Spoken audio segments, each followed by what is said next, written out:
Hey guys, Ellie here with a very quick update following our victory over AZ Alkmaar in the Europa League. I think that was a pretty good win, even though it's only 1-0.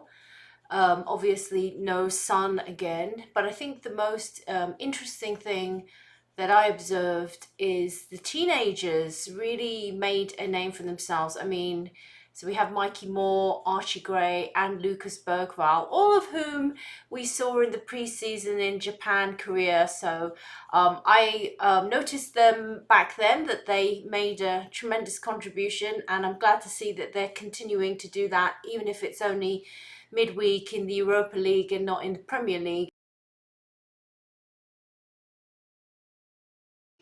I'm sure that as time goes on and the season gets longer, and then we have obviously the risk of injuries, the young people will be needed more and more. And just find it really amazing that teenagers can have their dream of being professional footballers, but yeah, we got to protect them and wrap them up in cotton wool and make sure that they don't go around the wrong path. Hopefully, there are things set up in place at the club in order to do that. I think back in even a few years ago, there weren't such checks and balances in place to help young people. I remember years ago watching a video about Frank Lampard when he was just moving out of his parents' home, and he was determined to make himself a plate of spaghetti.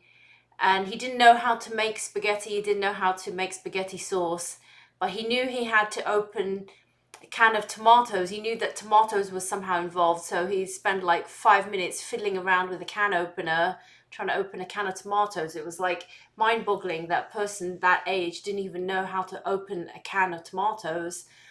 And same thing I read about Cole Palmer when he moved out of home and went to play for Chelsea. He didn't even know how to work a washing machine because his mum had always done his laundry for him, and that they had to hire a personal chef because he didn't know how to cook. So it's really sad, like as a young person, that you don't even know how to do these things, no matter what profession you're in. It's really sad. When I was in high school in England, we got taught home economics. Home economics showed you how to boil an egg and make scrambled eggs, so you wouldn't die of starvation. You knew how to open a can of tomatoes and you could make a few recipes.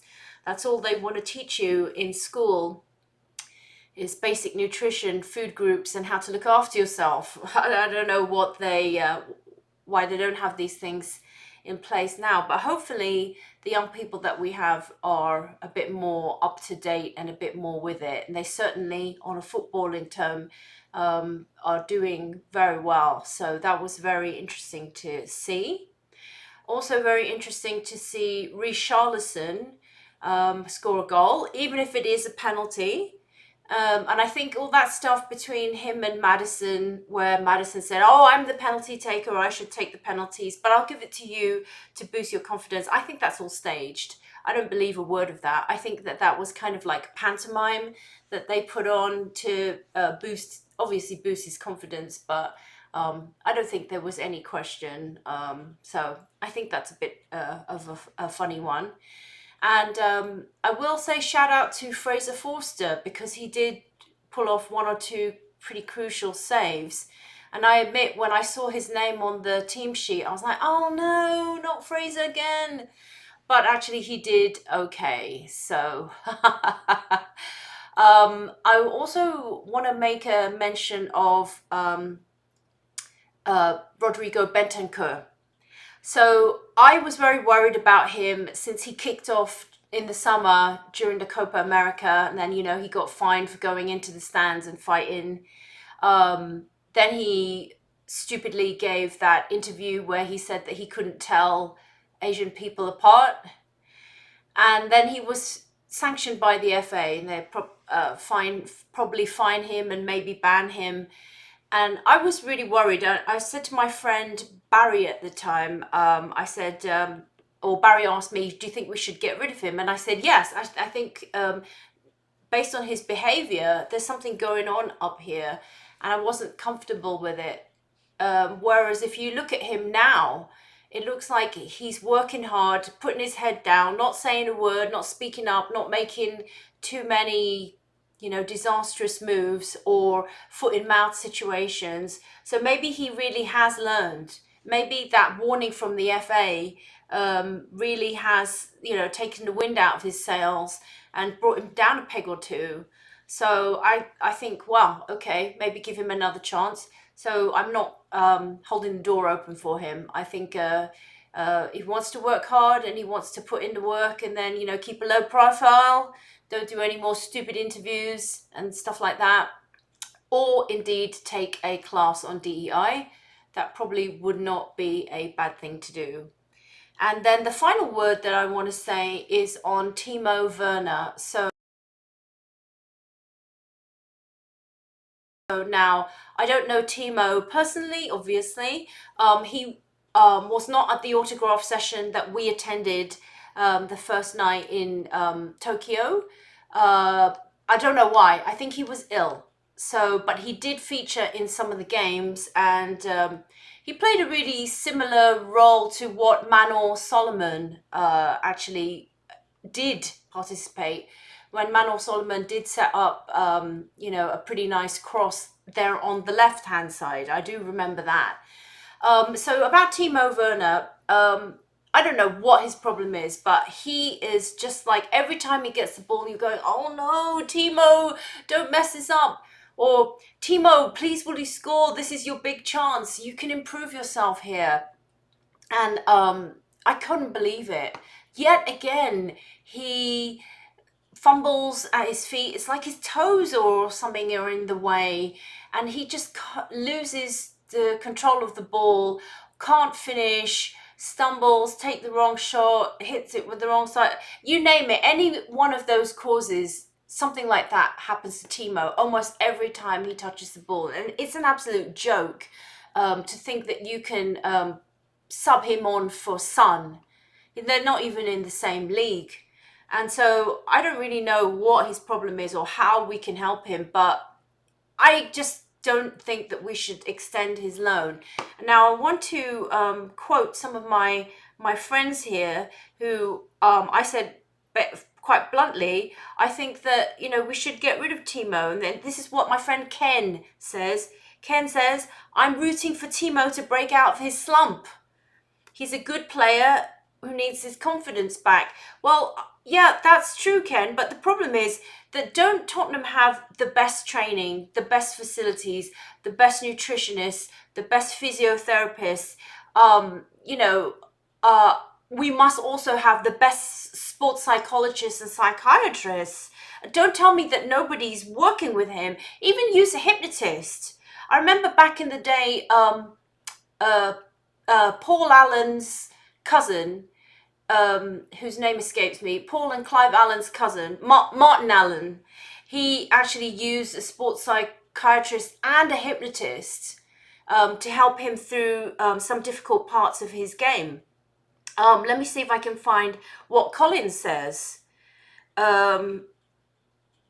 Yeah, Colin says, oh, he didn't write so much. He said he agreed with me. Absolutely, Timo's totally irrelevant. I feel so sad that we're spending money on a player who's just like, no matter what you do, you're giving him every support mechanism you can. And maybe that is his level. Maybe that is, he is not a Premier League player. Or if he is, no disrespect, he's only, fit for those kind of teams that bounce up and down between the bottom of the Premier League and the top of the Championship. Maybe that is his level.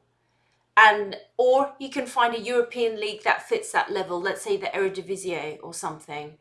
There's probably a place for him back in the old Bundesliga, where I think his home team is RB Leipzig. They're no mugs, are they?